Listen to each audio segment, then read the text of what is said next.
হাজার বছরের পুরনো গান এবং এটা আমাদের নিজস্ব গান।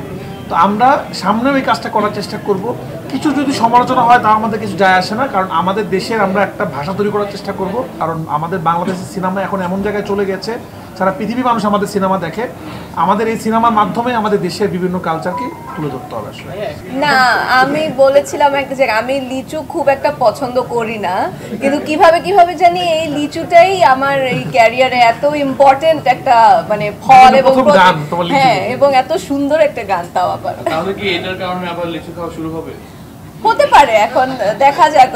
বিভিন্ন মানুষ তো দেখছি আমাকে মানে লিচু কিনে তারা ছবি পাঠাচ্ছে। সাবিলা সবাইকে যারা লিচু খাওয়ানো আমাদের ফ্যামিলি আছে, এরকম আমাদের ফ্যামিলি সবাইকে লিচু খাওয়ানো তো। আচ্ছা ঠিক আছে। আচ্ছা রাফি ভাই, একটু জানতে চাই, সেটা হচ্ছে যে লিচুর বাগান লিচু সিজনে করেছেন, ধন্যবাদ। কিন্তু দর্শকের জায়গা থেকে একটা প্রশ্ন, সেটা হচ্ছে যে লিচুর বাগান যখন লিরিক্সটা যখন কথাটা আসছে লিচুর বাগান, এই জায়গাতে সাবিলা নূর এবং সাকিব খান দুজনকে দর্শক চেয়েছিল যে লিচুর বাগানে সিকোয়েন্সটা যেন আসে, ওইখানে যেন শুট হয়, শুধু একেবারে আইটেম সঙ্গে। আমি একটা কথা বলি, আমরা সিনেমা বানাই, সিনেমাটা ডিরেক্টরের ভিশন থাকে, মনে স্বপ্ন থাকে, তাই না? আমার সিনেমাটা আমার মতোই হবে, দর্শক সবসময় যা চাবে তা আমরা বানাতে পারবো না। এটা কিন্তু খুব স্বাভাবিক। আমি একটা গান বানালাম, আপনার মনে হতে পারে এটা আমি বানালে এরকম হইতো, এটা আপনার চিন্তা, মানে দর্শককে হয়তো ভাবতেই পারেন তার কাছে লিচুর বাগানের জায়গায় গানটা হইলে ভালো হতো, আমার কাছে মনে হচ্ছে গানটা এরকম হলে ভালো হতো, আমরা এরকম বানাইছি।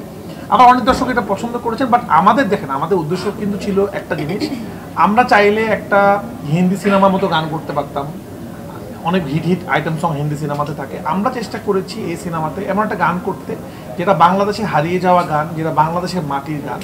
এটা নিয়ে আমরা চাই আপনারা বেশি বেশি কথা বলেন। প্রথম দিকে কিছু মানুষ বলছিল এই গানটা কেন দুষ্টু কোকিলের মতো গান না। দেখেন, আমরা চাইলে একটা দুষ্টু কোকিল রিপিট করতে পারতাম, আমরা চাইলে লাগে উড়াদুরাকে রিপিট করতে পারতাম, কিন্তু সেটা আমরা না করে আমরা একটা বাংলার গান নিয়ে আসছি, আমরা দেশি গান নিয়ে আসছি। এবং এই গানটা হাজার বছরের পুরনো গান এবং এটা আমাদের নিজস্ব গান। তো আমরা সামনেও এই কাজটা করার চেষ্টা করব। কিছু যদি সমালোচনা হয় তা আমাদের কিছু যায় আসে না, কারণ আমাদের দেশের আমরা একটা ভাষা তৈরি করার চেষ্টা করব। যে আপনারা যদি খেয়াল করে দেখেন, তামিল ইন্ডাস্ট্রি কিন্তু ওদের কালচারটাকে প্রেজেন্ট করে, ওরা কিন্তু লুঙ্গি পরে ওদের সিনেমাতে, ওরা ওদের কালচার করে। আমরা যখনই আমাদের কালচারের জন্য কিছু করতে যাই, কিছু মানুষ তখন বলে না এটা ভালো লাগলো না। বাট আমরা আসলে একটা জিনিস দেখেছি, যেভাবে এই গানটা মানুষ হিট করেছে, যেভাবে রেকর্ড পরিমাণ ভিউ হয়েছে এবং হলে যেভাবে মানুষ নাচতেছে গানের সাথে, সামনে ইনশাল্লাহ আমরা এরকম আরও নতুন নতুন বাংলা গান, যে গানগুলো হারিয়ে গিয়েছে সেই গানগুলোকে আমরা প্রেজেন্ট করব। কারণ আমাদের বাংলাদেশের সিনেমা এখন এমন জায়গায় চলে গেছে, সারা পৃথিবীর মানুষ আমাদের সিনেমা দেখে।